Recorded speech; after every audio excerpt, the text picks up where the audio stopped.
Alors, salut les amis, bienvenue encore une fois de plus sur ma chaîne YouTube Mr. DJF FR. Vous connaissez déjà, si vous vivez aux États-Unis, si vous allez venir aux États-Unis, je ne sais pas, bientôt, ou si vous comptez venir aux États-Unis un jour ou l'autre, alors forcément, vous devez vous abonner sur ma chaîne. Ou même peu importe où vous vivez en général, parce que voilà, ici on donne aussi des conseils qui peuvent s'appliquer à tellement de personnes différentes dans le monde en général, mais nous sommes plus centrés sur les États-Unis et tout ce qui va avec. Bon, ne jamais investir au pays. Je répète encore, ne jamais investir au pays. C'est ce que certaines personnes me disaient souvent. C'est ce que certaines personnes me donnaient souvent comme conseil. Bon, moi, j'ai investi au pays. Voilà. Je ne veux pas aller de long en large. J'ai investi au pays. Pour ceux qui connaissent dernièrement, mon dernier investissement, c'était G4 House, les appartements meublés, n'est-ce pas? Et je veux vous dire une fois, je ne suis plus sur le marché, ou nous ne sommes plus sur le marché. G4 House n'existe plus pour le moment. Oui. Ça veut dire que j'ai vendu mon fonds de commerce et nous ne sommes plus sur le marché pour le moment. Maintenant, s'il faut parler de mon expérience et tout ce qui va avec, je dirais que j'ai beaucoup appris. J'ai beaucoup appris. Maintenant, quand les gens disent ne jamais investir au pays, moi, si je dis ça à quelqu'un, je vais entrer dans les détails. Je vais lui faire comprendre les bons côtés, les mauvais côtés, ou le pourquoi du comment, comme on dit souvent. Moi, ce que je dirais en ce qui concerne l'investissement au pays, c'est que ce n'est pas pour tout le monde, en fait. Ce n'est pas que c'est impossible, n'est-ce pas, de rentabiliser son investissement au pays, mais ce n'est pas pour tout le monde. Si tu viens d'arriver, par exemple, aux États-Unis, ou tu viens d'arriver de New York et tout ce qui va avec, et que tu as encore des objectifs sur place, n'est-ce pas? Peut-être tu vas encore à l'école, tu peux même faire commencer ton business même sur place, n'est-ce pas? Tu as encore des objectifs sur place. Tu n'es pas encore une personne que j'ai du jour au lendemain. Tu peux prendre ton billet d'avion pour partir au pays. Tu viens d'arriver.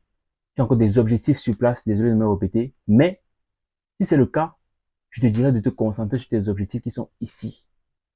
Parce que le bras long que tu vas avoir au pays là, le bras que tu vas étendre, que tu vas avoir au pays là, ça risque de se couper. Mais maintenant, je ne suis pas là parce qu'il y a souvent les gens qui aiment souvent bavarder parce qu'ils veulent seulement qu'on dise qu'ils ont raison.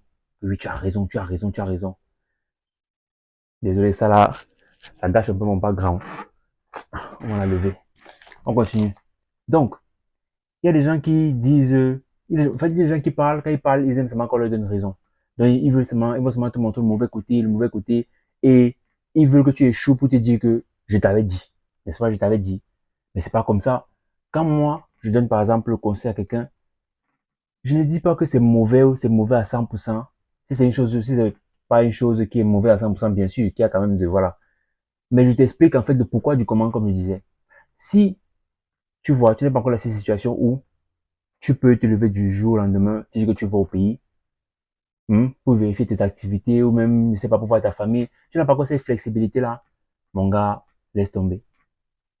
Tu peux toujours essayer, tu vois, parce que moi, je ne dirais pas que je me suis brûlé les ailes en tant que tel.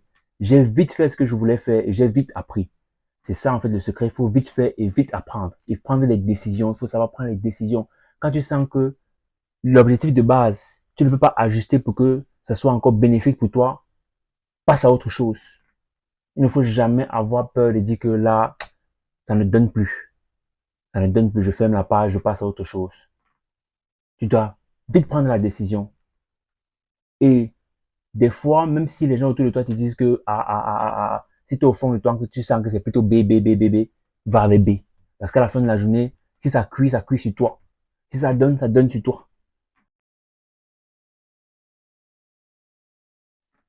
Désolé les amis, j'ai eu un petit problème avec mon micro, j'ai dû le changer, n'est-ce pas? Voilà. Donc, comme je disais, il faut prendre la décision vite et passer à autre chose. Le fait d'avoir des investissements au pays et tout ce qui va avec et ne pas être capable de voyager comme tu veux, quand tu veux, c'est très compliqué. Le téléphone va toujours sonner à des heures bizarres parce qu'il y a la différence d'heure et tout ce qui va avec. Des fois, tu vas pas dormir, on va t'appeler, par exemple, si c'est pour les appartements meublés, le client a fait ci, le client a fait ça et tout ce qui va avec. Déjà, même avoir les bonnes personnes qui vont gérer tes investissements, c'est compliqué, n'est-ce pas? Parce qu'à un moment donné, des fois, si tu as des gens que tu aimes bien au pays et tout ce qui va avec, mieux tu les appelles, tu dis que gars, ou tu dis que Marco, ou je sais pas, peu importe, voilà un 100 000, mets dans tes poches. Tu donnes.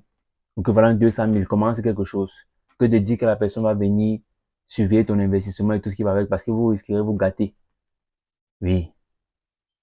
Donc, des fois, même, ça sort même souvent d'un truc un peu banal que peut-être, on te donne les chiffres, tu sens qu'il y a quelque chose qui ne donne pas, tu veux un peu discuter, on va aussi commencer aussi à crier que, mais tu ne me fais pas confiance, et tout du genre, et tout, et tout, et tout. Donc, des fois, pour éviter certains trucs, mieux tu envoies seulement l'argent, tu dis que, je te dépanne.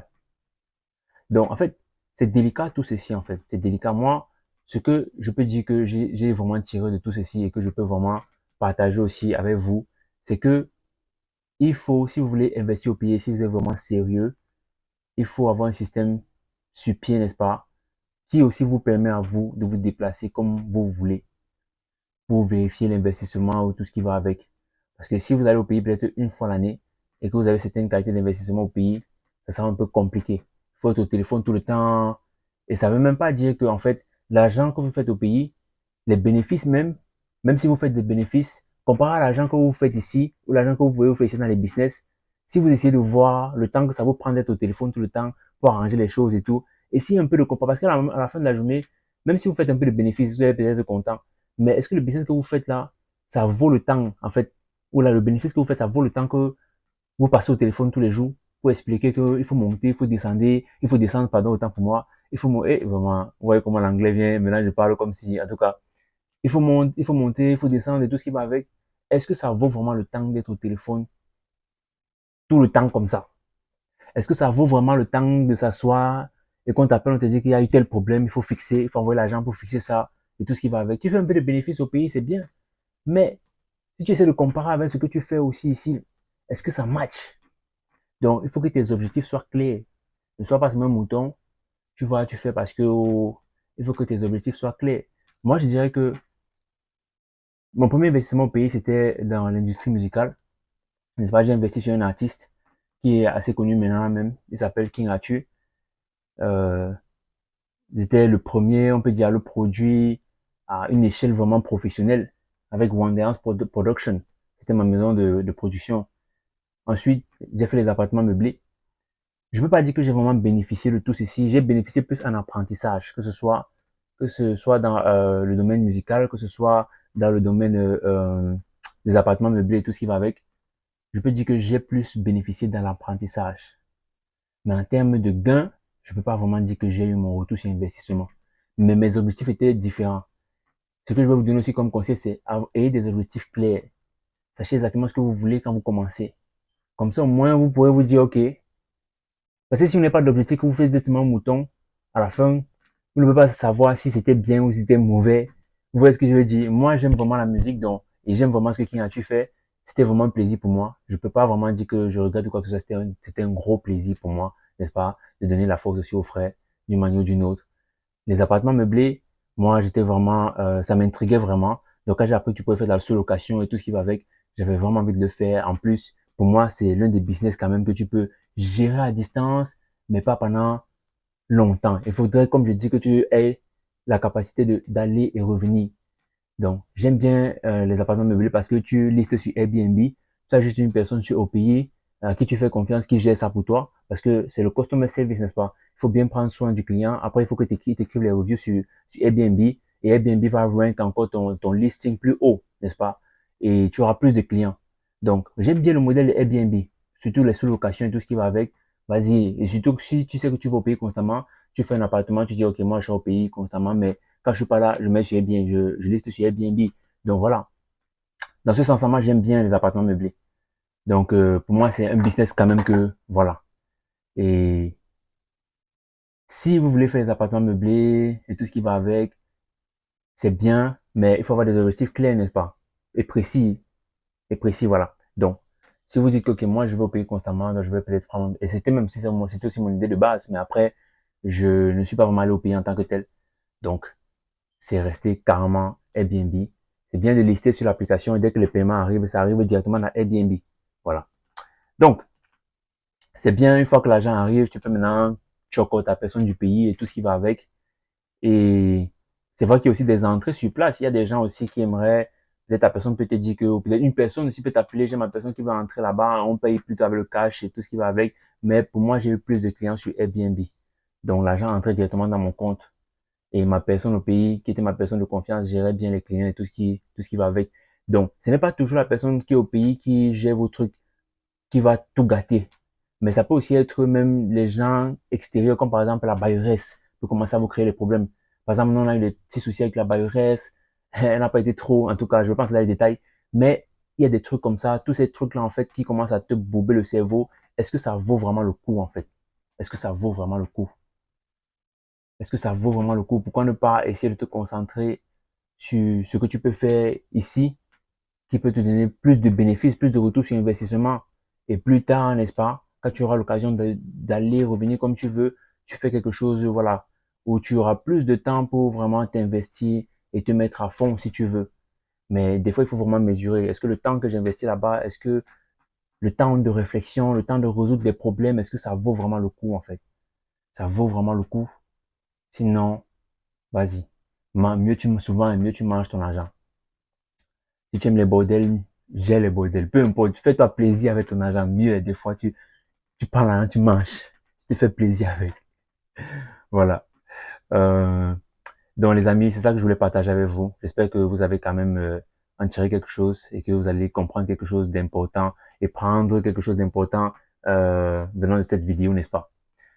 Une fois de plus, si vous avez peut-être envie de vous lancer dans le Airbnb et que vous voulez, par exemple, qu'on vous aide avec le listing, parce que avec l'expérience que j'ai ou qu'on a, on sait vraiment comment ça se passe. Euh, Aussi, on a une communauté gratuite sur WhatsApp pour les gens qui viennent d'arriver aux États-Unis ou ceux qui comptent venir aux États-Unis ou peu importe. C'est une communauté en fait qu'on a mis sur pied pour vous faciliter la tâche dans le côté intégration et tout ce qui va avec. Donc, on partage des guides gratuits et tout ce qui va avec. 3 fois par semaine, vous recevez des guides gratuits sur l'anglais américain, sur des domaines bien spécifiques aux États-Unis et tout ce qui va avec le business, euh, la langue et beaucoup d'autres choses en fait. Donc, si vous voulez rejoindre le groupe gratuit ou la communauté gratuite sur WhatsApp, le lien est dans la description. Si vous avez besoin d'autres services ou nous contacter même peut-être pour Airbnb ou juste pour des questions en général, contactez-nous parce qu'on va mettre je vais aussi mettre notre numéro dans la description. Voilà. Donc les amis, je compte faire des vidéos comme ça au moins une fois par jour parce que je suis revenu fort, je suis plutôt inspiré. Et moi, c'est la transparence maintenant. Je ne vais même plus éditer mes vidéos. Je vais aller en one shot. Là, j'étais obligé de faire 2 shots parce que, voilà, mon micro, il fallait que je le change. Mais les amis, prenez comme ça. Ne, ne vous attardez pas trop sur l'aspect, je sais pas trop, confusion de langue parce que je mélange le français et l'anglais des fois. Mais je sais que mon public va comprendre où je veux en venir et c'est le plus important. Merci encore d'être resté jusqu'à présent. Et si vous avez appris quelque chose, ça me fait plaisir. N'oubliez pas de vous abonner, activer la cloche de notification. Abonnez-vous, activez la cloche de notification. On se donne rendez-vous demain pour une nouvelle vidéo. Et on se prend sur WhatsApp, n'est-ce pas? Je vous attends sur WhatsApp. Si vous avez des questions, n'hésitez pas. On fait comme ça.